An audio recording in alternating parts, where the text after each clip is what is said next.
உங்கள் டைமை கொடுத்ததுக்காக. And Parthiban sir, U V sir, Suhasini ma'am, இவ்வளோ பேர் இருக்காங்க, சித்ராம் சார் இங்கே இல்லை. But thank you for gracing our film verdict. I think என்னை வந்து ஃபஸ்ட்டு ஹாலிவுட்னு சொல்லலாமா கிருஷ்ணா சார்? ஹாலிவுட்டுக்கு வந்து இன்ட்ரடியூஸ் பண்ணுற first rate I think it will be you. Because நான் வந்து எந்த படத்தில் வந்து இந்த அமௌண்ட் ஆஃப் இங்கிலீஷ் நான் எந்த படத்துலையும் பேசினதில்லை. பட் எனக்கு இங்கிலீஷ் ஒரு பக்கம் ஈஸி, பிகாஸ் என்னோட திங்கிங் லாங்குவேஜ் வந்து இங்கிலீஷ். ஸோ அதனால் எனக்கு அது கொஞ்சம் ஈஸியாக இருந்துச்சு எனக்கு. அண்ட் என்னன்னா இதில் படித்து கொஞ்சம் ஸ்லோவாக பேசணும். ஏன்னா நான் இங்கிலீஷில் பேசணும்னா பயங்கரமாக ஃபாஸ்ட்டாக பேசி யாருக்குமே புரியாது. ஸோ கோர்ட்டுக்கே புரியாது. ஸோ வந்துட்டு அது வந்து அந்த எஃபர்ட் எடுத்து கொஞ்சம் ஸ்லோவாக பேச ட்ரை பண்ண அந்த படத்தில். And it was a very nice experience. Because அவங்க சொன்ன மாதிரி நம்ம உலகத்தில் ஒரு ஆக்டிங் நடக்கும், அவங்க உலகத்தில் ஒரு வேறு மாதிரி ஒரு ப்ராசஸ் இருக்கும், ஒரு வேறு மாதிரி ஆக்டிங் நடக்கும். ஸோ அப்படி இருக்கும்போது அவங்க ப்ராசஸ் நம்ம புரிஞ்சுக்கிட்டு அவங்களுக்கு ஈக்குவலாக வந்து நம்ம நடிக்கிறது வந்து கொஞ்சம் ஒரு ஹெல்த்தி காம்படிஷனாக இருந்துச்சு. அண்ட் எனக்கு வந்து ஆனான்னு சொல்லி எனக்கு ஏற்று வந்து ஒரு ஆக்டர் இருந்தாங்க. I thought she was amazing. ஏன்னா அவங்களுக்குள்ள எனக்குள்ள ஒரு சின்ன ஒரு போட்டி மாதிரி நடந்துருந்துச்சு. And that was I think அதுதான் வந்து அந்த படத்துக்கான அந்த ஃப்ளேவரே. பிகாஸ் 2 லாயர்ஸ் வந்து அவங்க எதுக்கும் போது அந்த ஒரு டென்ஷன் தான் கிரியேட் பண்ணுறது தான் வந்து அந்த படம். So I think here I want to say thanks to ஆனா. She gave me a lot of courage and challenge me also to be a better ஆக்ட்ரஸ்ன்னு சொல்லலாம். அண்ட் மேம் சுஹாசினி மேம் கூட வந்து எனக்கு காம்பினேஷன் கிடையாது. But I think she is the only one who will say literally she seen me from this size. So அந்த வயசுலேருந்து I think I been running behind her all the time. Every time I see her, Suhasini aunty, she always knows me as a kid. And அந்த relationship இப்போ இன்னைக்கு வரைக்குமே வந்து அப்படியே போயிட்டுருக்கு. She anything happen she'll be the first one to message me and say I'm so happy for you சொல்லி first வந்து message வந்து அவங்ககிட்ட தான் வரும். அண்ட் இந்த படத்துக்கு ஃபர்ஸ்ட்டு ஒத்துக்கிட்ட காரணம் வந்து கோபி சார். அவர் பை டிஃபால்ட் வந்து எந்த படம் பண்ணாலும் வரும், இந்த படத்தில் மட்டும் வரும்னு சொல்லி ஃபர்ஸ்ட்டு கால் வருது வந்து எனக்கு தான் வரும். And thank you Gopi sir, because I think you always kept me in your Nibunan ஒரு படம் பண்ணேன். அப்போ வந்து அவர் கூட தான் ஃபர்ஸ்ட்டு ஒர்க் பண்ணேன். So he was the EP on the project and அந்த டைமில் ஸ்டார்ட் பண்ணது. So thank you Gopi for always keeping me in your heart and always offering me anything that you come across will first come to me, I know for sure. So adanal thank you Rajima for being his support system. And Krishna sir, thank you so much. This film was a very different experience for me, and neenga sonna mari or different version of me. And இந்த படத்தை வந்து producer வந்து ஆக்சுவலாக ப்ரொடியூசராக இல்லை வந்து என்னன்னு தெரியல. Because ஒரு டைமில் வந்து 11 o'clock ஆனால் ஓகே எல்லாரும் ஆர்டர் கொடுத்தீங்களா, யாருக்கு என்ன சாப்பாடு வேணும் என்னன்னு சொல்லிட்டு அந்த அளவுக்கு அவர் இறங்கி எல்லாருக்கும் ஆர்டர்லாம் எடுத்து சாப்பாடெலாம் போய் அவர் தான் ரெடி பண்ணுவார். அண்ட் ஐ திங்க் அவரை வந்து அவர் கேரக்டர் வந்து நீங்கள் படத்தில் பார்க்கும்போது டோட்டலாக கன்ஃபியூஸ் ஆகிடுங்க. இவர் யார் கூட தான் இருக்காரு, இவங்களா யார் அதுன்னு சொல்லி நீங்களே கன்ஃபியூஸ் ஆகிடுவீங்க. அந்த அளவுக்கு அவர் பயங்கரமாக வந்து ஒரு ப்ளே பாய் இமேஜாக வந்து ஒரு பெர்ஃபார்ம் பண்ணியிருக்காரு இந்த படத்தில். And all the very best. Welcome to Indian cinema. That's all I can say, because you've already performed here. And Parthiban sir, thank you for being here today. And you always know I love you for the longest time, and I admire your work. And unga kuda vandu work pannadha vandu enakku bayangaramaana or always an excited feeling, and I'm really honored that I got to work with you. And you say I'm a massive fan of your writing. I love your writing. I've not a day that I've not seen your work and laughed. I think over and over again you bring a smile to my face always, and to hear such amazing words from you and romba I felt very blessed, and a lot of gratitude to all of you here who spoke such nice things about me. Thank you, and I will continue to do my best and entertain you all. Thank you so much. பத்திரிகை மற்றும் ஊடக நண்பர்களுக்கு காலை வணக்கம்னு ஆரம்பிக்கலான்னு பார்த்தோம். அது கிட்டத்தட்ட ஒரு மதிய வணக்கம் ஆயிடுச்சு. திப்பு சுல்தான் வந்து நிறைய போர் செஞ்சுருக்காரு. அவர் எந்த போரில் இறந்தார்னு யாருக்காவது தெரியுமா அப்படின்னு கேட்பாங்க. அவர் செஞ்ச கடைசி போரில் தான் அவர் இறந்தார். அந்த மாதிரி இந்த கடைசியாக வந்து போர் பண்ண வர்றது மாதிரி தான் இந்த கடைசியாக வந்து பேச வர்றது கூட. யூகிக்கவே முடியாத அளவுக்கு ஒரு பெரிய புத்திசாலினா அது வந்து யோகி சேது. அவர் உண்மையிலே ஒரு தடவையும் நம்ம அவரை பற்றின ஒரு கணக்கு வச்சுருப்போம், அவர் இவ்வளோ தான் புத்திசாலியாக இருப்பாருன்ட்டு. பட் அது வந்து நம்மளுடைய இமேஜினேஷனுக்கு மேலே ஒவ்வொரு தடவை பேசும்போதும் அந்த மாதிரி தான். இந்த கற்றோரே காமொருவர் மாதிரி உங்கள் மேலே பயங்கர காதல் சார்.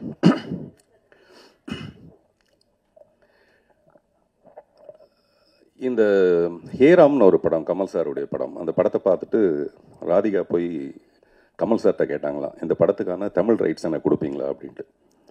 ஹேராம்ங்கிற தமிழ் படத்தை பார்த்துட்டு கமல் சார்கிட்ட போய் ராதிகா மேம் வந்து இந்த படத்துக்கான தமிழ் ரைட்ஸை எனக்கு கொடுக்க முடியுமா அப்படின்னு கேட்டாங்களாம். அந்த மாதிரி ஒரு ஆங்கில படம் மாதிரி இருந்தது. அதுக்கு அடுத்தபடியாக இந்த படத்தை தான் சொல்ல முடியும். ஆங்கில படத்தில் கூட தப்பி தவறி ஏதாவது ஒரு 10-12 தமிழ் வார்த்தைகள் வந்திருக்கலாம் போல இருக்கு. இதில் ஒரு 5 வார்த்தை தான் வருது தமிழ் வார்த்தை, மீது எல்லாமே அப்படியே ஒரு இங்கிலீஷ் படம் பார்த்த மாதிரி இருந்தது. 1982 பால் நியூமன் பண்ண ஒரு படம் ஒன்று, வெரிடிக்ட்னு ஒரு படம் இருக்குது. நேற்று நைட்டு நான் வந்து இந்த படத்தை பற்றி ஏதாவது பேசலாங்கிறதுக்காக போட்டு பார்த்தா அந்த படம் வந்தது. இந்த படத்தோட ட்ரெய்லரும் அந்த படமும் வந்தது. கிட்டத்தட்ட 2 படம் ஒரே மாதிரி தான் இருக்குது. நான் சொல்கிறது கண்டென்ட் சொல்ல, கதையை சொல்ல, இந்த மேக்கிங் ஒரு இங்கிலீஷ் படம் மாதிரியே இருந்தது. அதுக்கு மேலே பாராட்டுறதுக்கு யுகி சேது வந்து அதை புட்டு வச்சுட்டாரு. அதனால் அந்த சைடு நான் போகவே தயாராக இல்லை. அதில் வந்து எவ்வளோ டெக்னிக்கல் எக்ஸலன்ஸ் இருந்தது அந்த மாதிரி விஷயங்களை சொல்கிறதுக்கு. ஒரு மனைவி வந்து ஹஸ்பண்டுக்கிட்ட சொல்லியிருக்காப்புல, என்னையா நீ பாட்டில் வேலைக்காரி குளிக்கும் போது நீ போய் எட்டி பார்த்துருக்க, அதெல்லாம் தப்பு இல்லையா அப்படின்ட்டு. அந்த ஹஸ்பண்ட் வந்து, இல்லைல்லம்மா நீ நினைக்க தப்பாலாம் நினைக்காத, உன்னுடைய சோப்பையும் உன்னுடைய ஷாம்பையும் வேலைக்காரி யூஸ் பண்ணுறதா நான் கேள்விப்பட்டேன், ஒரு டவுட் வந்தது, உண்மையிலே அவள் அப்படி யூஸ் பண்ணலான்னு தெரிஞ்சுக்கிறதுக்காக தான் போய் பார்த்தேன். நான் ரெண்டையும் பார்த்தேன், கரெக்டாக இருக்குது, அது ரெண்டுமே வந்து அவங்க சொந்தம் தான் தெரிஞ்சுது எனக்கு அப்படின்ட்டு. வாங்க வேலைக்காரின்னு டக்குன்னு வரீங்க பார்த்தீங்களா, வாங்க. வீட்டுக்கு போகணுன்னு பயம் வந்துருச்சு. ஏன்னா ராஜி பேர் சொல்ல மறந்து போயிட்டேன். ஆமாம், ஏன்னா ஆமாம் அவங்க 2 பேருக்கு ஒரு வாட்டி வீசா ரிஜெக்ட் ஆகிடுச்சு. என்னடான்னா கோபியோடைய பாஸ்போர்ட்டில் ஃபோட்டோவில் ராஜியோட ஃபோட்டோ இல்லையா, அதனால் ரிஜெக்ட் ஆகிடுச்சு. அதனால் ராஜி உங்களையும் பாராட்டு, சாரி மன்னிச்சிடுங்க, சாரி.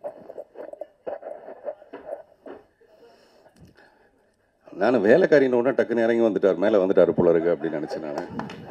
இல்லை நீங்கள் நல்ல வேலைக்காரன், அதுக்காக ஷாம்புன்னு வேறு எதாவது வந்தது எனக்கு. அப்படி நிறைய வரும்னு தெரியும் நமக்கு. இல்லை எதுக்காக சொல்ல வரேன்னா, இந்த மாதிரி ஒரு சமாளிக்கிற புருஷனுக்கு நடுவில் நேற்று நான் கோபிக்கிட்ட சொன்னேன், சார் நான் வந்து இந்த படத்தோட ட்ரைலர் எனக்கு அனுப்புங்க பேசுகிறதுக்காக. நான் மெசேஜ் அனுப்பிச்சேன், அவர் கேட்கல, தெரியல. அப்புறம் ஃபோன் பண்ணி சத்தம் போட்டேன், என்ன சார் உங்களுக்கு அது புரிய மாட்டேங்குது, அது உடனே எனக்கு அனுப்பிச்சிருக்கலாம்ல. இல்லை சார் எனக்கு இருக்கிற வேலையில் இந்த இதெல்லாம் பார்க்கறது ரொம்ப கஷ்டமாக இருக்குது, இதே வேறு ஒரு பக்கத்தில் கையில் பிடிச்சிட்டு இருக்க வேண்டியதாக இருக்குது இந்த ஃபோனை அப்படின்னா. நான் சொன்னேன், அதுக்கு யாராவது ஒரு பொண்ணை வச்சுக்கங்க சார் பக்கத்தில் ஹெல்ப்புக்கு, அப்படிலாம் வச்சுக்கணுன்னா நான் என் ஒய்ஃபு கிட்ட கேட்கணும் சார் அப்படின்னு. எனக்கு தெரிஞ்சு ஒய்ஃபை கேட்டு வச்சுக்கிற ஒரே ஒரு ஆள் வந்து கோபியாக தான் இருக்க முடியும். கோபியோட ராஜ்யம் இப்படி பிரமாதமாக இருக்கிறதுக்கு காரணமே ராஜி தான். யாராவது ஃபோனை சொல்லுவாங்களா சார்? நீங்கள் வேறு இப்போ தான் நீங்கள் பெரிய புத்திசாலின்னு சொன்னேன் நான், நீங்கள் ஃபோனை வச்சுக்கணுமா, ஒரு 2 டவுட் வேறு கேட்குறீங்க நீங்கள். ஸோ இப்படி எதுக்காக சொல்லணும்னா, இந்த மாதிரி ஒரு கப்பல் அமைகிறது ரொம்ப ரொம்ப கஷ்டமான ஒரு விஷயம்.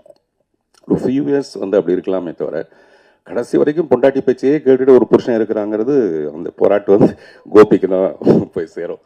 அந்த மாதிரி நம்ம எங்கேயோ ஆரம்பித்து வெறும் கோபி ராஜியோட உண்மையிலேயே அவங்க 2 பேருக்கிட்டையும் ஹாசினி சொன்ன மாதிரி அவங்ககிட்ட ஒரு பொறுப்பை ஒப்படைச்சிட்டோம்னா டெஃபினட்டாக அவர் வந்து முழுக்க கோபி அதை பிரமாதமாக படுத்திடுவார். சில பேர் படுத்திடுவாங்க, பட் இவர் பிரமாதப்படுத்திடுவார். வரலட்சுமி அது பெரிய வரம் அவங்களுக்கு. அந்த நடிப்பு டைரக்டர் வந்து அங்கே ப்ரெஸ் எல்லாம் கூப்பிட்டு வச்சுட்டு நீங்கள் கேள்வி கேளுங்கன்னு சொல்லிட்டு கேட்குறாரு.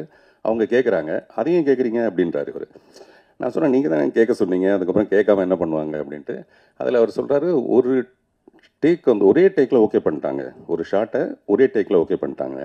இந்த படத்தில் நிறைய ஷாட் இருக்குது, அது ஒரு டேக்கில் ஓகே பண்ணிட்டாங்க. ஆனால் ஒரே ஒரு டேக் உள்ள, ஒரே ஒரு ஷாட் உள்ள இரவு நிழல் படத்தை ஒரே டேக்கில் அவங்க ஓகே பண்ணாங்க. நான் சொன்ன அது 2 மணி நேரம் படம். கிட்டத்தட்ட நாங்கள் 85 நாள் நாங்கள் ரிஹர்சல் பண்ணிவிட்டு கடைசியில் ஒரு 4-5 நாளைக்கு முன்னாடி தான் வரலட்சுமி கூப்பிட்டு அந்த மாதிரி ஒரு ரோல். எனக்கு உண்மையிலே ரொம்ப பயமாக இருக்குது. அவங்கள வந்து சப்போஸ் அவங்க தப்பு பண்ணிட்டாங்கன்னா மறுபடியும் ஒரு ஒன் மோர் போகணும். அதனால் எனக்கும் பதட்டம், அவங்களுக்கும் பதட்டம். ஆனால் அதை ரொம்ப பிரமாதமாக பண்ணாங்க. அது ரொம்ப பெரிய ஆச்சரியமான ஒரு விஷயம். அதே மாதிரி இவ்வளோ அமௌண்ட் ஆஃப் இங்கிலீஷ் நான் பேசினது இல்லைன்னு சொன்னீங்க. ஆனால் எவ்வளோ அமௌண்ட்டுன்னு மட்டும் சொல்ல, இந்த படத்துக்கு இவ்வளோ அமௌண்ட் வாங்கினேன் அப்படின்னு கூட சொல்லலை நீங்கள். அது வந்து ப்ரொடியூசர் கொஞ்சம் அதிகமாக கொடுத்துருப்பாருன்னு நினைக்கிறேன். அப்புறம் ப்ரொடியூசர் வந்து ரொம்ப நிஜமாகவே ரொம்ப அண்டர் ப்ளே பண்ணியிருக்கீங்க நீங்கள். வழக்கமாக ப்ரொடியூசர் நடிக்கிறதுக்காக தான் நிறைய படம் எடுப்பாங்க. அப்படி இல்லாமல் இந்த படத்துக்குள்ளே நமக்கு என்னவோ அதை மட்டும் நம்ம பண்ணலான்றதும், அப்புறம் யுகி சேது மாதிரி ஒருத்தர் நீங்கள் உண்மையிலேயே நல்லா நடிச்சிருக்கீங்கன்னு சொல்கிறதும் பெரிய ஆச்சரியமான ஒரு விஷயம். நானும் அவரும் சில நேரத்தில் பொய் சொல்லுவோம், பட் இந்த மேடையில் அப்படி பொய் சொல்ல விரும்பலை. அதே மாதிரி சுஹாசினி மேம் அவங்களுடைய நடிப்பை பற்றி எல்லாரும் பேசுவாங்க. ஆனால் ஒரு அழகின்ற ஒரு திமிரு இந்த உலகத்திலே ரொம்ப அதிகமாக உள்ளது வந்து சுஹாசினிக்கு மட்டும்தான். பார்த்திபன் எனக்கு இன்றைக்கி 50 வயசு பார்த்திபன் அப்படின்னு எனக்கு ஒரு ஃபோன் பண்ணி சொல்லுவாங்க, எனக்கு இன்றைக்கி 50 வயசு அப்படின்னு. நீங்கள் யோசிச்சு பாருங்கள், எல்லா பெண்களும் ஒரு 28 வயசுக்கு அப்புறம் வயசை மறந்துடுவாங்க, நம்பரை மறந்துடுவாங்க, சொல்ல மாட்டாங்க. 50 வயசுலேயும் ஒரு பெண் வந்து எனக்கு 50 வயசு ஆகிடுச்சுன்னு சொல்லணும்னா அப்போ தன்னுடைய திமிர் மேலே எவ்வளோ பெரிய ஒரு அழகு இருக்கணும். பாரு நான் 50 வயசில் எவ்வளோ அழகாக இருக்கேங்கிறது. அந்த மாதிரி ரொம்ப செல்ஃப் கான்ஃபிடென்ஸ்னால் அப்படி ஒரு கான்ஃபிடென்ஸு. எனக்கு மணிரத்னத்து மேலே லவ், மணிரத்னத்துக்கு சுகாசினி மேலே love, A is equal to B, B is equal to C, then A is equal to C, அந்த மாதிரி. So we love you all. Director இந்த படத்தில் ஒரு பாட்டு எழுதுறதுக்காக என்னை வந்து சந்தித்தார். அப்போ அந்த சுச்சுவேஷன் சொன்னார். அவர் சுச்சுவேஷன் சொல்லும்போது எனக்கு இளையராஜா சார் சொன்ன ஒரு ஞாபகம் வருது. இளையராஜா சார் ஒரு மேடையில் சொல்கிறாரு, கண்ணதாசன் வந்து உட்காந்துட்டாராம். அந்த டைரக்டர் வந்து சுச்சுவேஷன் சொல்கிறாரு. சொல்லும்போது கண்ணதாசன் வந்து அப்படின்னு துப்புறாராம். அவர் சுச்சுவேஷனுக்காக, அவர் டைரக்டர் சொன்ன சுச்சுவேஷனுக்கு துப்புறாரா இல்லாட்டி உண்மையிலே வாயில போட்ட வெத்தலை பார்க்க துப்புறாரான்னு தெரியலன்ட்டு ராஜா சார் ஒரு ஜோக் அடிக்கிறாரு. அந்த மாதிரி சம்டைம்ஸ் வந்து அந்த சுச்சுவேஷன் அப்படி இருக்கும் பொதுவாக. பட் ராஜா சார்ட்ட நீங்கள் என்ன சுச்சுவேஷன் சொன்னாலும் பிரமாதமாக தான் பாட்டு போடுவார். சிட்டுக்குருவின்னு ஒரு படம் 8 சாங்கு ஹிட்டு. அது ஒன்றும் படத்தோட சுச்சுவேஷன் சொல்லி பண்ணது கிடையாது. அப்படிப்பட்ட ஒரு மியூசிக் டைரக்டர். இவர் சுச்சுவேஷன் எனக்கு சொல்ல வரும்போது ஒரு முழு கதையுமே சொன்னார். இந்த படத்தோட படம் பார்க்குற மாதிரி அவர் ஒரு முழு கதையை சொன்னார். அப்போவே எனக்கு இந்த படத்து மேலே ஒரு பெரிய நம்பிக்கை. அது வந்து ட்ரைலரில் பார்த்தாலும் ரொம்ப பர்ஃபெக்டாக இருந்தது. இவர் யுகி சேது சொன்ன மாதிரி திருப்பி யுகி சேது சொன்ன மாதிரியும் சொல்ல வேண்டியதாக இருக்குது. ரொம்ப அளவெடுத்து பிரமாதமான பர்ஃபார்மன்ஸ் எல்லார்ட்டையும் வாங்கியிருக்கிறது. அட் டான் இட்ஸ் குவைட் இயர்னு ஒரு படம் இருக்குது, ஒரு ரஷ்யன் ஃபிலிம். அதில் ஒரு 5 பெண்கள், எனக்கு அதுதான் ஞாபகம் வந்தது. At dawn it's quite year. நானும் உங்களை மாதிரி ஏதாவது 2-3 பேரெல்லாம் அப்படி சொல்லலான்னு, இல்லாட்டி மரியாதையாக இருக்குது அதில் நம்ம வந்து கடைசியாக பேச வச்சுருக்காங்க அப்படின்ட்டு. ஸோ அந்த படத்தில் ஒரு 5 பெண்கள் பிரமாதமாக நடிச்சிருப்பாங்க. அந்த மாதிரி இந்த படத்தில் இருக்க இந்த 5 முகங்கள். அப்புறம் இந்த படத்தை பற்றி பாராட்டுறது, நம்மளே அதை பற்றி நிறைய சொல்லிகிட்டு இருக்கிறதுக்கு பதிலாக டெஃபினட்டாக நீங்கள் ஒரு நல்ல வேர்டிக்ட் இது கொடுப்பீங்கன்னு நம்புகிறோம். பொதுவாகவே இப்போ படங்கள்லாம் வந்து it may release, it may not ரிலீஸ்னு ஒன்று இருக்கும். மே ரிலீஸ், மே நாட் ரிலீஸ்னு. அப்படி இல்லை, இந்த படம் May 30 அன்னைக்கு ரிலீஸ். வாழ்த்துக்கள், நன்றி. எல்லோருக்கும் காலை வணக்கங்கள். இங்கே விருந்தினராக வந்திருக்கும் பார்த்திபன் அவர்களுக்கும் யுகி சேது அண்ட் சித்ரா லக்ஷ்மணன் சாருக்கு என்னுடைய நன்றிகள். இந்த படத்தோட சம்மந்தமே இல்லாமல் வந்திருக்கீங்க. யுகி சேது எப்போவுமே ரொம்ப ஜெனரஸ், என்னை பற்றி நிறைய காம்ப்ளிமெண்ட்ஸ்லாம் கொடுப்பாரு. இவர் காம்ப்ளிமெண்ட் கொடுத்தா அந்த பாராட்டை ஏற்றுக்கிட்டு சந்தோஷப்படணுமா இல்லை வீட்டுக்கு போய் கில்ட்டியாக ஃபீல் பண்ணி ஒன்றுமே பண்ணலையே நம்ம அப்படி நம்மளை குத்திக்கிட்டோமான்னு தெரில. அதுதான் அவரோட இன்டென்ஷன் நினைக்கிறேன். பட் அப்படிலாம் இருக்கணும். இருந்தால் தான் மற்றவங்களுக்குலாம் அடடா யூஆர் நாட் பீயிங் ப்ரொடக்டிவ், ஏதாவது பண்ணணுமே அப்படின்னு தோணும். அதுவும் நடுவில் நிறைய பேரெல்லாம் எடுத்து விட்டார். எத்தனை பேருக்கு அந்த பேரெல்லாம் ஞாபகம் இருக்கும் தெரியல. ஜாக்ஸ் தாத்தியோட எக்ஸ்பிரஷன் அவங்க ஃபேஸில் பார்த்தேன் அப்படின்ட்டாரு. ஜாக்ஸ் தாத்தி அப்படிங்கிறவர் வந்து எத்தனை பேருக்கு தெரியும்னு தெரியல. ஃப்ரான்ஸில் ரொம்ப பெரிய ஒரு கல்ட்டு. சார்லி சாப்ளின் வந்து ஃப்ரான்ஸில் பிறந்திருந்தா எப்படி இருக்குமோ அந்த மாதிரி. அந்த பேரெல்லாம் சொல்லும்போது இன்னுமே உதறது கை காலெல்லாம். எனிவே அண்டர் யூட்டிலைஸ்ட் அப்படிலாம் சொன்னார். அடக்கமாக தான் இருக்கணும் எல்லாரும். ரொம்ப ஓவர் யூட்டிலைஸ் ஆகிட்டேன்னு வச்சுக்கோங்க. என்ன இவங்க எல்லா படத்துலையும் இருக்காங்க, இவங்க போராக இருக்குது அப்படின்றவாங்க.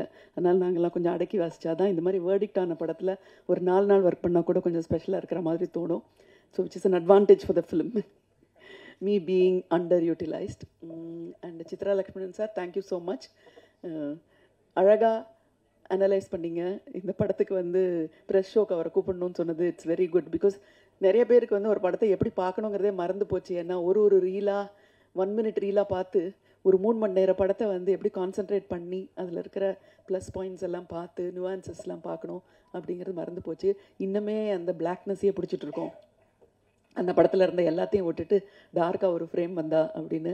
ஆனால் நம்ம ஐஃபோனில் பிளாக் ஓட டென்சிட்டி இதனை பார்த்து நம்ம அட்ஜஸ்ட் பண்ணிக்கிறோம். இப்போது ஒரு ஃபோட்டோ எடுத்துகிட்டு ஐயோ பிளாக்னஸ் இல்லையேன்றோம். ஸோ முக்கியமாக கருப்பு இருந்தால் தான் வெள்ளை உலகத்திலேயே. ஸோ இதெல்லாம் புரிஞ்சுக்கணும் அப்படின்னா யுகி சேது மாதிரி, நம்ம சித்ரா லக்ஷ்மணன் மாதிரி யூனோ வெரி பேலன்ஸ்ட் அண்ட் ரொம்ப எக்ஸ்பீரியன்ஸ் இருக்கிற ஃபிலிம் பர்சனாலிட்டிஸ் இருந்தால் தான் நம்ம சினிமாலேருந்து என்னெல்லாம் எடுத்துக்கலாம் அப்படின்றது தெரியும். பார்த்திபன் அஃப்கோர்ஸ் என்ன பேச போகிறார் தெரியல. ஐ திங்க் உங்களுக்கே தெரியல. கோபிக்காக தான் அப்படின்னு சொல்லிட்டு சொன்னாங்க. கோபி ஒரு ஃப்ரெண்டு. கோபி எப்படின்னா, இப்போ நான் பண்ணுற எல்லா ப்ராஜெக்ட்லேயும் கோபியை இழுத்துருவேன். என்னோட தொண்டு நிறுவனமான நாமில் வந்து அவர் ஒரு ட்ரஸ்டி. சென்னை இன்டர்நேஷ்னல் ஃபிலிம் ஃபெஸ்டிவலில் அவரும் அந்த கமிட்டியில் இருப்பார். அப்புறம் கொல்லப்பொடி அவார்டு, நேஷ்னல் அவார்டு உண்டு, அதுலேயும் அவரை இழுத்துருவேன். ஸோ ஆனால் அவர் என்ன எழுத்தா நான் போக மாட்டேன். அதுதான் வந்து யூஸ்வல் ஒரு என்ஜிஓ பர்சனோட ஆட்டிடியூட். அது ஆம்பே டிஸ்ட்ரிபியூட்டர் மாதிரி நம்ம எல்லாத்துக்கும் வருவோம், யாருக்கும் நம்ம போக மாட்டோம். அப்படி வந்து ரொம்ப உறுதியாக இருந்த என்னை இழுத்தது வந்து இந்த படத்தோட இந்த சப்ஜெக்ட். ஆடிஷன் பற்றி சொன்னார். எல்லாருக்கும் ஆடிஷன் பண்ணாங்க, சுஹாசினிக்கு ஆடிஷன் பண்ணல அப்படின்னு சொல்லிட்டு. பட் எங்களுக்கும் ஆர்டிஸ்ட்டுக்கு ஒரு ஆடிஷன் ஒன்று இருக்கும். எப்படின்னா, என்னோட 20களில் வந்து நிறையா லக்ஷ்மி அவர்களோட ரீமேக் படங்களை நான் நடிச்சிருக்கேன். சிறை பார்த்துருப்பீங்களா நிறைய பேர், அதோட தெலுங்கு வெர்ஷனில் நான் தான் ஆக்ட் பண்ணேன். சம்சாரம் அது மின்சாரம் அதோட தெலுங்கு வெர்ஷனில் நான் தான் ஆக்ட் பண்ணேன். அப்புறம் கன்னடத்தில் அவங்க இப்பனி கரிகித்துன்னு ஒரு படம் பண்ணாங்க, ரொம்ப ஃபேமஸ், அதோட தெலுங்கு வெர்ஷன்லேயும் நான் தான் ஆக்ட் பண்ணுவேன். ஸோ அதனால் ஒருத்தர் கதை சொல்ல வரும்போது ரீமேக்குன்னு சொன்னால் யூஸ்வலி இன்ட்ரெஸ்ட் இருக்காது. இது லக்ஷ்மி மேடம் பண்ணியிருக்காங்க தமிழ்லையோ இல்லை கன்னடாலேயோ அப்படின்னோடனே, ஓ அப்படியா, அப்போ நல்லாயிருக்கும் அப்படின்னு சொல்லிட்டு I use to get interested. Because ஒரு ஃபில்டர் அவங்களே பண்ணிட்டாங்க இல்லையா, அவங்க பண்ணிட்டாங்க. ஸோ அதனால் நான் எனக்கு அந்த ஹோம்ஒர்க் இல்லை. அதே மாதிரி இந்த படத்தில் வந்து கோபி வந்து சொன்னார், இந்த எலைசாங்கிற கேரக்டருக்கு நாங்கள் லக்ஷ்மி தான் கேட்டோம். அவங்க வந்து வேறு வேலை இல்லை, 6 நாள் என்னை அமெரிக்காவை கூப்பிட்டு போய் என்னை கொலை பண்ணி திருப்பி அனுப்புறியா போ அப்படின்னு சொல்லி அனுப்பினாங்க அப்படின்னுட்டு. ஸோ அதனால் அந்த எனக்கான ஸ்கிரிப்டோட ஆடிஷனை வந்து அவங்க ஏற்கனவே பண்ணிட்டாங்க. She'd already done it. So லக்ஷ்மிக்கு கொண்டு போகிற கேரக்டர் அப்படின்னா நிச்சயமாக it would been a well written கேரக்டர்னு எனக்கு தெரியும். அதனால தான் லக்ஷ்மி மேடம் மேலே பாரத்தை போட்டுட்டு yes I will come to the US அப்படின்னு சொன்னேன். இப்போல்லாம் வந்து ஷூட்டிங்க்கு 12 பேர் எல்லாமே யாரும் போக மாட்டாங்க, நான் ஒருத்தி மட்டும் போனேன். அது பெரிய அட்வான்டேஜ் நினைக்கிறேன் உங்களுக்கு. ஏன்னா 12 பேர் போனால் சுஹாசினி × 12 க்ளோன்னு தொல்லை. அதனால் சுஹாசினிங்கிற ஒரு தொல்லையை மட்டும் இவங்க வந்து சகிச்சிக்க வேண்டியிருந்தது. இன்ட்ரெஸ்டிங்காக இருந்தது அந்த ஷூட்டிங். எனக்கு எல்லா சீனுமே ஸ்ருதி ஹரிஹரனோட தான். வழக்கமாக ஹீரோயின்லாம் எப்படின்னா கேரவனில் இருப்பாங்க, ஜஸ்ட்டு ஷார்ட்டுக்கு வந்துட்டு டைலாக் பேசிட்டு போயிடுவாங்க, ப்ராம்ப்டிங் இருக்கும், அப்படியே சொல்லிட்டு போயிடுவாங்க. சில சமயம் ரிஹர்ஸ் பண்ணுவாங்க. பட் ஸ்ருதி ஹரிஹரன் வந்து கீழே தரையில் உட்காந்து என்கிட்ட, மேம் நம்ம ரிஹர்ஸ் பண்ணலாம்னு போட்டு அரிச்சு பிடுங்கி, அம்மா இது தமிழ்மா, எனக்கு ஒன்றும் ரிஹர்சல் தேவையில்லை, டேக்கு போய்டுறேன், நான் இல்லை எனக்கு வேணும்னு சொல்லி இன்ட்ரெஸ்டிங்காக இருந்தது. ஒரு பிளேயில் ஆக்ட் பண்ணுற மாதிரி டைலாக்லாம் படித்து எல்லாம் இன்ட்ரெஸ்டிங்காக இருந்தது. ஸோ சங்கருக்கு வந்து கிருஷ்ண சங்கருக்கு நாங்கள் வந்து ஒரு பிரச்சனையே கொடுக்கல. ஏன்னா ஷார்ட் ரெடினோடனே நாங்கள் ஏற்கனவே ரெடியாக இருப்போம். So it was a unique experience. சின்ன ரோல் தான் என்னோடது. ஸோ அதனால் என்னோடய வேலை வந்து சுற்றி என்ன நடக்குது அப்படிங்கிறத பார்க்குறது தான். இங்கே இருக்கிறவங்க எல்லாம் வந்து ஃபேமிலி பீப்புள் தான். சினிமா ஷூட்டிங் ஒரு நாளைக்கு அப்படிங்கிறது, உங்கள் பொண்ணோட கல்யாணம் அப்போது என்ன கலாட்டா நடக்குமோ அதெல்லாம் ஷூட்டிங்கோட ஒரு நாள் நடக்கும். சும்மா விளையாட்டுக்கு சொல்ல, எங்கள் வீட்டிலலாம் கல்யாணம்னா எல்லோரும் பயப்படுவாங்க, நான் மட்டும் ஜாலியாக இருப்பேன். ஏன்னா எங்களுக்கு தினம் கல்யாணம் தான் சினிமாவில். உங்கள் கல்யாணத்துக்கு 2000 பேர் தான் வருவாங்க, எங்கள் கல்யாணத்துக்கு 5000 பேர் வருவாங்க அப்படின்னு சொல்லிட்டு இருப்பேன். ஸோ கிட்டத்தட்ட ஒரு கல்யாணத்தோட கலாட்டா எல்லாமே ஷூட்டிங்கில் இருக்கும். தேங்க்யூ, எல்லாருக்கும் வணக்கம். இங்கே வந்ததுக்கு ரொம்ப தேங்க்ஸ். இது அக்னி என்டர்டெயின்மெண்ட்டோட ஃபர்ஸ்ட் இந்தியன் பேஸ்ட் சப்ஜெக்ட். அதாவது இங்கே நடக்கிற ஃபர்ஸ்ட் ப்ரொடக்ஷன். யூஎஸில் நாங்கள் ப்ரொடக்ஷன் பண்ணியிருக்கோம். ஸோ இந்த மாதிரி ஒரு ப்ரொடக்ஷனுக்கு வந்து நீங்கள் சப்போர்ட் கொடுத்ததுக்கு ரொம்ப தேங்க்ஸ். கோபி சார் சொன்ன மாதிரி ஐ திங்க் பிக்கெஸ்ட் பெனிஃபிட் இந்த படத்துக்கு வந்து இவ்வளோ பெரிய ஆர்டிஸ்ட் வந்து நடிச்சு கொடுத்தது. ரொம்ப ஒரு வியப்பான சுச்சுவேஷன். பிகாஸ் நாங்கள் எக்ஸ்பெக்ட் பண்ணல இவ்வளோ நல்ல ஆர்டிஸ்ட் வந்து பண்ணுவாங்கன்னு. அதுக்கு முழு தேங்க்ஸ் வந்து கோபிகிருஷ்ணன் சாருக்கு தான். அவரோட ஃப்ரெண்ட்ஷிப்னால தான் எல்லாருமே வந்தாங்க. பட் அங்கே வந்தப்போ வந்து நாங்கள் நிறைய கற்றுண்டோம் அவன்கிட்டேருந்து, எப்படி பெர்ஃபார்ம் பண்ணுறாங்க, எவ்வளோ குயிக்காக பண்ணுறாங்கன்னு. ஸோ அந்த 23 டேஸ்க்கான ஷூட்டுக்கான ரீசன் வந்து it's not just pre production, it's because all the artist வந்து 2 டேக்கு மேலே எடுக்கல ஒரு இதுக்குமே. Okay, so it is just clean and everybody did their job so well. So நாங்கள் 23 டேஸ் குயிக்காக முடிச்சிட்டோம். ஆக்டராக கூட ஐ லேர்ன்ட் அ லாட். இது இந்தியாவில் வந்து என்னோட first project as an actor and I'm hoping to do more characters like this. But most importantly about this film உங்களோட சப்போர்ட் எல்லாமே தேவை. கான்டென்ட் இஸ் கிங்னு சொல்லுவாங்க, நிஜமாவே கான்டென்ட் கிங்கான்றது நீங்கள் தான் சொல்லணும். ஸோ இந்த மாதிரி படங்கள் இன்னும் நிறைய வரணும். இந்த மாதிரி ஆக்டர்ஸ் நிறையா கேரக்டர்ஸ் பண்ணணுன்னா நீங்கள் தான் சப்போர்ட் பண்ணணும். ஸோ அதுக்கு I'm requesting your support for that. Last but not the least, without taking too much time, I want to thank Yogi Sethu sir, Chitra Lakshmanan sir, Parthiban sir for presiding on this event and making their time to come out here. So I'll just make this very short and sweet and quick. உங்களுக்கு ஏதாவது questions இருந்தால் அப்புறம் கேட்கலாம். படத்தை பற்றி நாங்கள் வந்து 1-on-1 answer பண்ணுவோம். Okay, thank you. இந்த படம் நான் ஏற்கனவே பார்த்துருக்கேன். ரொம்ப நீட்டான ஃபில்ம், வெரி ஸ்லிக் ஃபில்ம். நான் எதிர்பார்க்கல. முதல்ல கூப்பிடும்போது இந்த டைட்டில் பார்த்து ஒரு கோர்ட் ரூம் ட்ராமா, கோபிக்கு எனக்கு ஒரு நட்பு முறிஞ்சிருமோ அப்படின்ற ஒரு டவுட்டோடு தான் போனேன். நம்மள கோபிக்காக போனேன். இவ்வளோ தியாகம் பண்ணதே இல்லை நான் லைஃப்பில் யாருக்குமே. இவ்வளோ போய் பார்த்தா I was totally shocked. It was definitely a very beautiful film, very slick film. ரொம்ப நீட்டாக இருந்தது, இஸ்திரி போட்ட மாதிரி கரெக்டாக இருந்தது. இந்த சார்ல்ஸ் லாஃப்டன் படம் ஒன்று வந்தது, என்ன விட்னஸ் ஃபார் தி ப்ராசிக்யூஷன், அதான் நான் கடைசியாக பார்த்த கோர்ட் ரூம் ட்ராமா. எனக்கு அவ்வளோ அலர்ஜி, எனக்கு கோர்ட் ரூம் ட்ராமான்னு பிடிக்காது. உட்காந்து இப்போ ஆச்சரியம் முக்க போட போகிறாங்கடா, இப்போ நம்ம மேடையில் பேசுகிற மாதிரி. அப்போது how to pull off a court room ட்ராமான்னு கோர்ட் ரூம் படம் ஓடி இருக்கு இப்போ, சூப்பர் ஹிட் ஆகிட்டு. ஸோ இட்ஸ் நாட் அனத்தமா that if you are able to give turns and twist, if you able to hold the frame, அந்த phases are so important. எல்லா ஃபேஸஸும் இந்த மூஞ்சி பார்த்தீங்க எல்லாருமே வந்து எக்ஸ்ட்ராடனரியாக புல் அவுட் பண்ணியிருக்காங்க. செக்காவ்ஸ் கன்னு ஒரு வார்த்தை உண்டு நம்ம ஸ்க்ரீன் ரைட்டிங்கில். தியேட்டரில் நம்ம நடிக்கும்போது ஒரு தியேட்டரில் ஒரு ப்ளே போடுறோம்னா அந்த ஓரத்தில் ஒரு சின்ன ஒரு கப்போர்டில் ஒரு கன்று நீங்கள் வச்சுற மாதிரி காமிச்சிருந்தீங்கன்னா அந்த கதைக்குள்ளே எப்போயாவது முடியறதுக்குள்ள அந்த கன்று ஒரு வாட்டியாவது யூஸ் பண்ணி ஆகணும், இல்லைனா அது வைக்காது. எது தேவையில்லையோ அது வைக்கக்கூடாது. It's redundant. ஸோ அதனால் ஃப்ளாப்ஸ்ன்னு சொல்லுவாங்க. அது மாதிரி எங்கெல்லாம் வந்து குண்டா வீக்கமாக இருக்கும் அதெல்லாம் ட்ரிம் பண்ணி ப்ரீ ரிட்டன் ஸ்கிரிப்டில் வந்து என்ன டைலாக் படத்தில் சொன்னாலும் எந்த ஷாட் இருந்தாலும் டைரெக்டாக அது பிளாட்டை அஃபெக்ட் பண்ணக்கூடிய ஒரு கதை திரைக்கதை வடிவமைத்த Krishna Shankar, congratulated you even last time in you're not here in down. அந்த ஸ்லிக்னஸ் இருக்குது பாருங்கள் செக்காவ்ஸ் கன். எது தேவையோ அது மட்டும்தான் நம்ம எழுதுவது எடுப்பதுன்றது அது வந்து ரொம்ப அதீதமான ஒரு செயல். எல்லாத்தையும் எடுத்துருவோம். அதான் சொன்னோம், லெனின் ஒரு வாட்டி ஷார்ட் ஃபிலிம்லாம் எடுக்க ஆரம்பிச்சு முதல்ல அவர் தானே. இல்லை, எல்லா படமே அவர் டைரக்ட் பண்ண, அவர் எடிட் பண்ணதெல்லாம் ஷார்ட் ஃபிலிம் தான். 5 படம் எடுப்பாங்க, அவர் ஷார்ட்டாக ஒரு படமாக மாற்றுவாருன்னு. அது மாதிரி நம்ம 5 படம் எடுத்து வச்சு ஒரு படம் ஆக்குவதை விட நீங்கள் என்ன வேணும் அது ஒண்டி எடுத்திருக்கீங்கல்ல, அதுக்கு வந்து ஹேட்ஸ் ஆஃப் டு யூ. இல்லையா, ஹேட்ஸ் போடுவீங்களே நீங்கள் பார்த்தா போட வேண்டிய கட்டத்தில். அது வந்து that is something which I wanted to congratulate you on that. It's very difficult. நம்ம என்ன வேணுமோ அது ஒண்டி எடுத்தால் போகிறோம் அப்படிங்கிற அந்த திருப்தியோடு எடுக்கிறதுங்கிறது ரொம்ப டஃப்பு. அப்புறம் யூ டின்ட் கோ ஃபார் எடுத்து கொடுக்குறீங்களா, பேர் எடுத்து கொடுத்தாங்க ஹீரோன்னு. ஃபார் எக்ஸாம்பிள் இந்த ஃபேஸஸை நம்பி தான் இந்த படம். பர்க்மன் படம்லாம் பார்த்தீங்கன்னா அவ்வளோ டைட் க்ளோஸ்அப்ஸ் இருக்கும் ஃபேஸஸ் எல்லாம். ஸ்வேன் நிக்விஸ்ட் கேமராமேனுக்கும் இந்த அரவிந்த் கிருஷ்ணாவுக்கும் ஒரு ரிலேஷன்ஷிப் ஒன்று உண்டு. பிசிசி ரொம்ப கோச்சிக்கூடாது, இல்லை ரொம்ப கோச்சிக்கு வர என்ன. ஸ்வேன் நிக்விஸ்ட் சொன்னார், அவர் வந்து வின்டர் லைட்னு ஒரு படம் பர்க்மன்து, அது வந்து பியோர்லி வின்டரில் ஃபுல்லாக ஐஸ் கோல்டு இருக்கக்கூடிய அந்த இடத்துல என்ன லைட்டிங் கிடைக்கும், வானம்லாம் மூடி இருக்குது. அப்போ அந்த ஸ்குவாலி வெதரில் எப்போவுமே வின்டர் லைட்டுன்னு படம் பேர். அப்போது அந்த வீட்டுக்குள்ளே இன்டீரியரில் அந்த கிளாஸ் பெயிண்டில் வெர்மியர் பெயிண்டிங் மாதிரி வரக்கூடிய லைட்டு மூஞ்சில் பாதிப்படும் பாதிப்படாது. அப்போ ஸ்வேன் நிக்விஸ்ட் ஒன்று சொன்னார், Eskimos are the only people who know 17 shades of ஒயிட்னு. ஏன்னா வெள்ளை தவிர வேறு பார்த்து அதில் 17 ஷேடு பார்க்கக்கூடிய தகுதி பெற்றவன் எஸ்கிமோ அப்படின்னாரு. அதே மாதிரி பிசி ஸ்கூலில் வந்த அரவிந்த் கிருஷ்ணாலாம் they are capable of finding 170 shades of டார்க்னு. ஒரு ஜோக் ஒன்று நினச்சேன், பிசி இன்னி வரைக்கும் பிடிக்கல, யாரும் பிசிகிட்ட போட்டு கொடுத்துறாதீங்க. ஒரு வாட்டி நான் மேடையில் மலேசியாவில் நான் இந்த இஸ்ஃபா அவார்ட்ஸ் ஹோஸ்ட் பண்ணிகிட்ருக்கேன். இப்போ மணிரத்னம் ஷூட்டிங் நடக்குது, பிசிஏ கேமரா.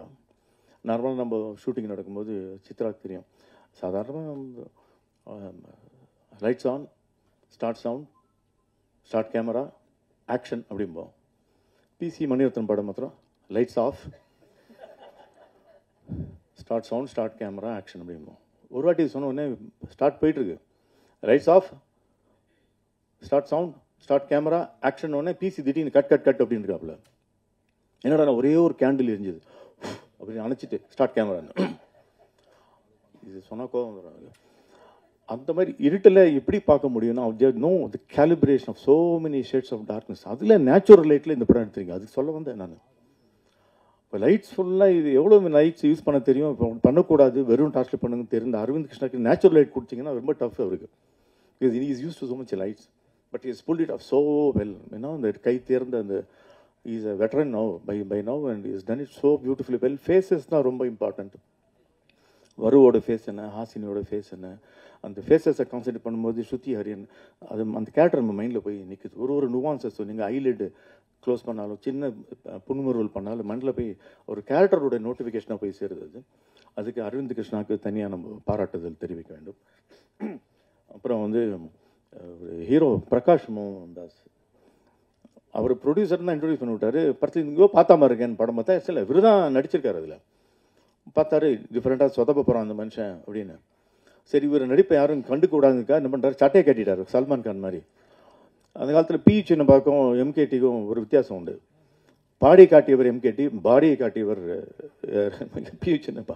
இவர் பாடி காட்டி நம்ம கவுக்கு போகிறா இருந்தாலும் பார்த்தா போப்போ நடிக்க ஆரம்பிச்சிட்டாரு. I was totally sorry, pull this off. I never expected you to be a good actor. I never expected this film to be a good film. இது எல்லாமே டர்ன் ட்விஸ்ட் வந்து எக்ஸ்டர்னல் டு தி ஃபில்ம் நிறைய நடந்தது இந்த படத்தில். அது ஹாசினி மாதிரி கிடையாது. Hasini is the most under used extraordinary performer in the whole of India. ஒரே ஒரு ஷாட்டு பார்த்தேன், ஏதோ ராகவா லாரன்ஸ் படத்தில் ஒரு சின்ன கிளிப்பிங் பார்த்தேன். ஹாசினி ஒரு 2 nuanced expression she gives. It's pure humour. It's Jacques டாட்டியோட better humour. She pulled it off without any dialogue. அப்புறம் ராமானுஜம் அவங்க பார்க்குறேன், இந்த மாதிரி வில்லியை பார்த்ததே இல்லை. இந்த டைமென்ஷன்லாம் ஒரு சின்னதாக ஒரு ட்ரெய்லர் மாதிரி காமிச்சாங்களே, இவங்க யூஸே பண்ணலையே அது ஹாசினியை. You been use only 10%, 20% in your whole life. There is a Meryl Streep hiding in you. There is a Ingrid Bergman hiding in you. உங்களுக்குலாம் ஒரு சின்ன ஒரு டான்சிங் இந்த ஷூ பாக்ஸ் பண்ணுவாங்க, அதுக்கு கொடுத்தா போகிறோம். She'll use it as a floor. Ingrid Bergman அப்படி தான் மர்டர் அந்த ஓரியன்ட் எக்ஸ்பிரஸில் வந்து ஷி வாஸ் கிவன் ஜஸ்ட் ஒரு 2 scenes she got an Oscar for it. எப்படி ஆடணும்னு சொல்லி கொடுத்தாங்க, நம்பூரில் லக்ஷ்மி மாதிரி. Hasini, I thank the camera which refused you behind it, because the camera wanted her in front of it. So அவங்க பாருங்கள், ஹாசினி பாருங்கள், வெட்டர்ன் அப்படி தெரியும், லெஃப்ட் ஹேண்டில் பண்ணியிருப்பாங்க அந்த ரோலில்.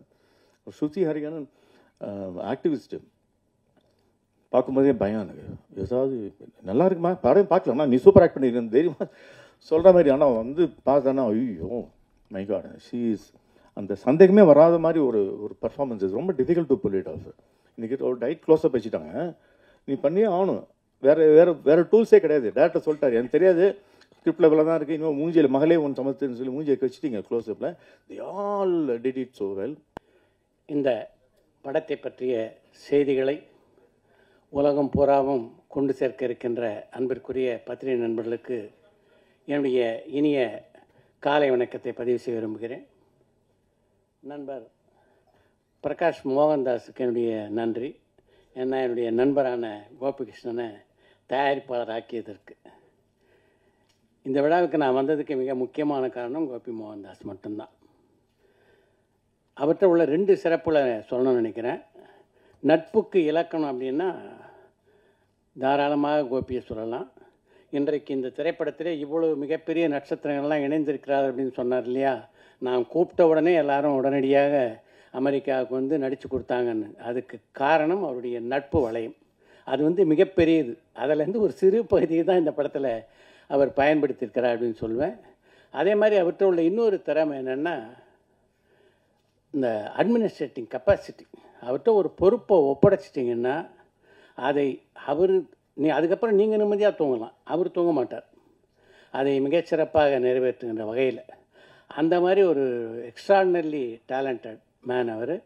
அதன் காரணமாகத்தான் இந்த படத்தில் பார்த்திங்கன்னா மிக சீசன்ட் ஆர்டிஸ்ட் எல்லாருமே நடிச்சிருக்காங்க. இவங்க எல்லாரும் அவர் கூப்பிட்ட உடனே வந்தாங்கன்னா அதுக்கு காரணம் அந்த நட்பு தான். இன்றைக்கு இந்த விழா மேடையில் இந்த படத்தை பற்றி பேச வந்திருக்கிற ஒரு பக்கம் பார்த்திங்கன்னா சொல்லரசன் பார்த்திபன் வந்திருக்காரு. அதாவது சொல்வேந்தன் தான் சொல்லலான்னு நினச்சேன். சொல்வேந்தன் ஏற்கனவே சுகிசிவத்துக்கு பட்டம் இருக்கிறதுனால பொற்கொள்ளர் மாதிரியா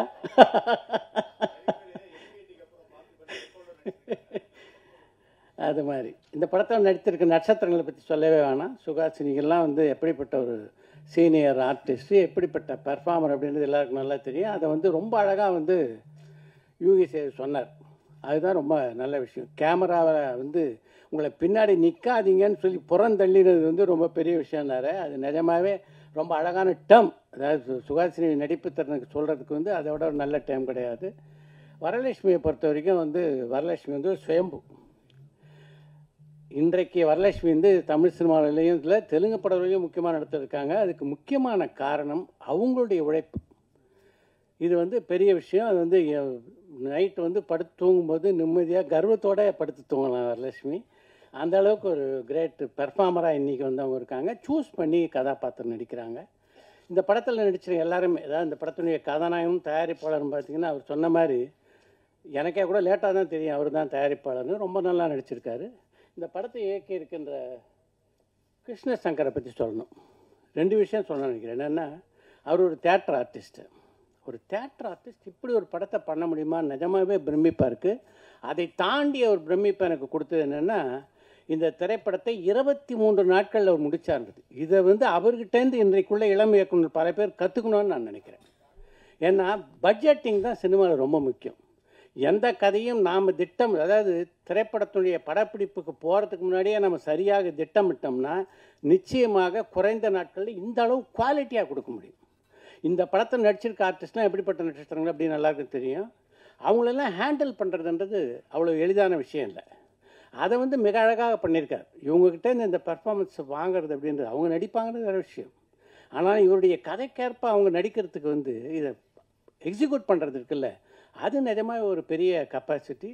உங்களுக்கு நிஜமாக என்னுடைய பாராட்டுக்கள் கிருஷ்ணசங்கர். இசை ஆதித்யர் ரொம்ப அருமையாக பண்ணியிருக்காரு. யூகி சேது இந்த படத்தை பற்றி படத்தினுடைய ஒரு ட்ரெய்லர் லான்ச்சு அப்படின்ட்டு இல்லை, ஒரு ஆடியோ லான்ச் அப்படின்னு அவர் பேசலை. படத்தை பற்றி ஒரு முழுமையான விமர்சனத்தை தந்துட்டார். இந்த தயாரிப்பாளர் கோபிகிருஷ்ணாவுக்கு ஒரு ரிக்வஸ்ட்டு, இந்த படத்தினுடைய ப்ரெஷ் ஷோ அன்றைக்கி முதல்ல ஒரு 15 நிமிஷம் யோகி சேது பேச சொல்லிவிட்டு இந்த படத்தை ப்ரெஸ்ஸுக்கு திரையிடுங்க. ப்ரெஸ்ஸுக்கு ரிவ்யூ எழுதுறதுக்கு ஒரு நல்ல ஒரு கைடன்ஸாக இருக்கும். அவ்வளோ ரெஃபரன்ஸை கொடுத்துருக்காரு. யூகி சேது சினிமா மேலே எப்படிப்பட்ட ஒரு காதலை வைத்திருப்போர் அப்படின்றது எல்லாருக்கும் நல்லா தெரியும். ரொம்ப நல்லா பேசுனீங்க யூகி சேது, வாழ்த்துக்கள். இந்த திரைப்படம் ரொம்ப நல்லா இருக்குது. இதனுடைய அவங்க படத்துக்கு பேரே வெர்டிக்ட்னு வச்சுருக்காங்க. வெர்டிக்டை கொடுக்க வேண்டியவங்க நீங்கள். நல்ல வேர்டிக்டை கொடுத்து இந்த படம் இது போன்ற படங்களை நீங்கள் ஊக்குவிக்க வேண்டும் என்று கேட்டுக்கொண்டு விடைபெறுகிறேன். வணக்கம். Thank you for your wonderful support and comments and actually a review. அழகாக ஒரு ரிவ்யூ கொடுத்துட்டார் அவர். Thank you so much sir. And நீங்கள் கோட் பண்ண ஒரு எனக்கு என்ன பெருமையாக இருந்ததுன்னா, அவர் கோட் பண்ண ஒரு ஆர்டிஸ்ட்டும் ஒரு படமும் வேறு லெவல் ஆஸ்கர் வாங்கின படம். அதோட இதை கம்பேர் பண்ணிட்டாரு. சந்தோஷமாக இருந்தது. Thank you sir. Thank you so much. And Chitra sir கிளம்பிட்டார். அவருக்கும் thanks so much. That's all I want to say.